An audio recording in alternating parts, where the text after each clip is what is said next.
त्याचा गैरफायदा घेऊन जर कुठल्या पुरुषांनी ते पैसे मिळवण्याचा प्रयत्न केलेला असेल तर त्यांच्यावर आम्ही ऍक्शन पण घ्यायला मागं पुढे बघा. दादा, कुस्ती संघटनेसंदर्भात तुम्ही उल्लेख केला.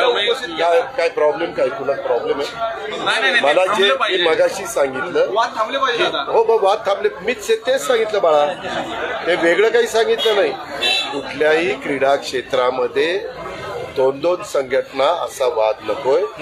एक संघटना असली तर त्याला उद्याच्याला स्पर्धा भरवल्यानंतर ज्यांना कुणाला पारितोषिकं मिळतात त्याच्याबद्दल काही निर्णय सरकारने घेतला असेल तर त्याची अंमलबजावणी करता येते.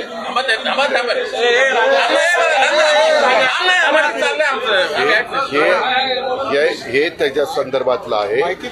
त्याच्यामुळं जर कुणी अशा प्रकारच्या तक्रारी आल्या तर महाराष्ट्र ऑलिम्पिक असोसिएशन त्याच्याबद्दलची एक आमची कमिटी आहे. ती कमिटी त्याच्याबद्दल